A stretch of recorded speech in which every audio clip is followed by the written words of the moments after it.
So you want to learn how to curve the ball? Well, in this episode, I'm gonna give you a step-by-step tutorial on how to hit those bending free kicks. Generally speaking, curling the ball with the inside of your foot is one of the most common and popular shooting techniques in football. As compared to other techniques like knuckleballs, it's relatively easy to learn and very consistent in game situations. But don't get it twisted, it takes a lot of practice, so if you're expecting to miraculously learn this technique overnight without putting in thousands of hours of hard work, this is not the video for you. But for those of you out there prepared to put in the work, stick around and let's start from the beginning.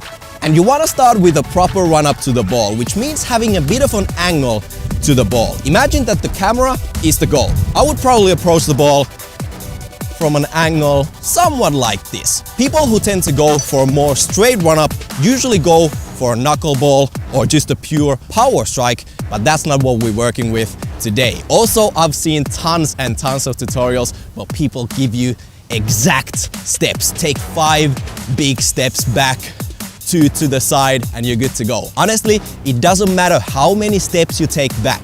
Once you get into the technique a little bit more, you will find out the distance and the exact angle that works out for you, because the only thing that really matters here is that you have an angle to the ball. This will help you shooting the ball in the right way that will put some curve on the ball. So, which part of your foot should you use to strike the ball? Basically, you want to kick the ball with the instep area right around here. It's basically the area between your toes and the very inside of your foot. Now, a lot of people shoot their curling free kicks or try to shoot their curling free kicks with the inside of your foot that you use for passing, and that will not generate enough power for the ball to go over the wall into the top pins. So when you're about to make your initial contact with the ball, make sure that your ankle is locked and your toes are pointing upwards. You want to point your toes upwards like this to make sure that the ball not only gets a beautiful side spin, but also a little bit of top spin. This will make sure that the ball actually goes over the wall and dips beautifully into the top corner. And you want to strike the ball somewhere around this area, the lower half, slightly on the side, to actually give the ball that curling movement we are looking for. 2 other things worth mentioning. Make sure that the whole movement starts from your hip. Just like this. You want to have some nice momentum when you approach and shoot the ball. Nobody has ever shot a nice free kick just by swinging their leg and having their hip not working together with them. You can see from this is never gonna work out. What you want to do instead is approach the ball from a nice angle and have your entire hip moving and creating some nice momentum. Also, your non-kicking foot, your standing foot, has a very interesting role in this technique. Normally when you pass the ball, let's say the camera is you, I'm trying to pass the ball directly to you. You are used to having your non-kicking foot pointing directly towards your target. But in this case, I'm actually gonna have my standing foot pointing slightly away from my targets. Why is that?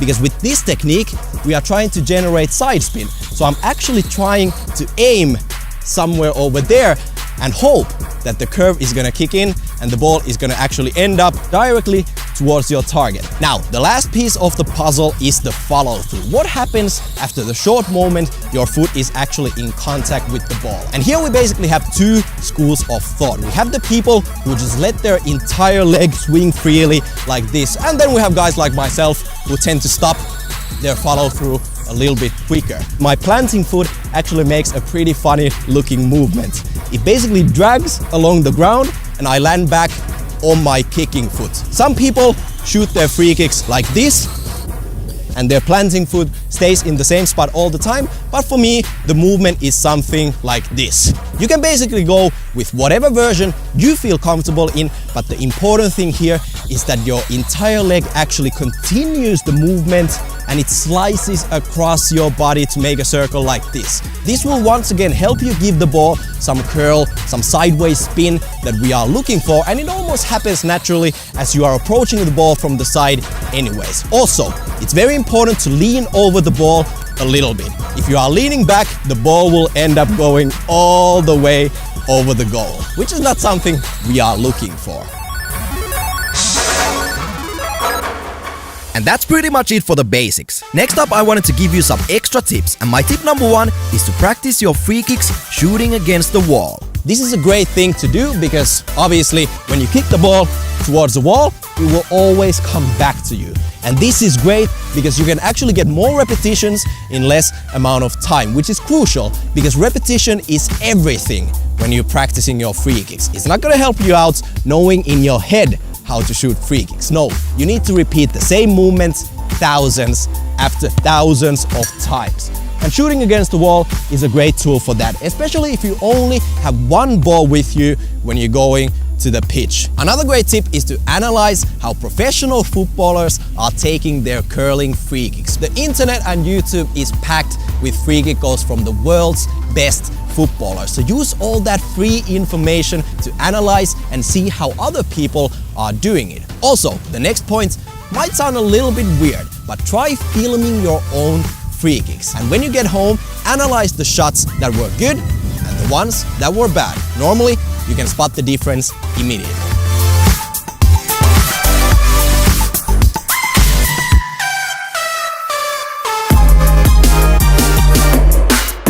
Now, on to some common mistakes that a lot of people do when they start practicing their curving free kicks. And the number one thing I see people doing wrong is that they only generate backspin to their shots instead of getting that beautiful side spin to the ball. Backspin is obviously an enemy because it will make the ball float in the air for a long period of time, which is something we don't want. We need the ball to go up over the wall and come back down into the top pins. Now, if you find yourself only generating backspin to the ball, you are probably doing one of these things wrong.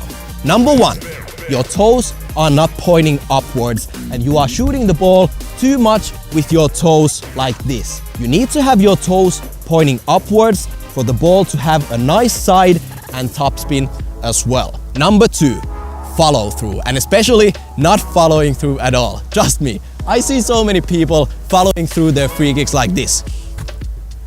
That's not how you follow through when you shoot a free kick. That's how you chip the ball.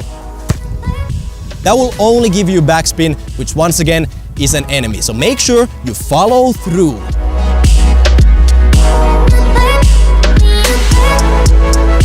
So, let's summarize a little bit. Make sure you have enough angle on your run-up. Point your non-kicking foot slightly away from your target and hit the lower half of the ball with your instep. As you hit the ball, make sure your upper body is leaning over the ball, your ankle is locked, and your toes are pointing slightly upwards to give the ball some top spin as well. And finally, follow through by continuing the movement with your leg across your body.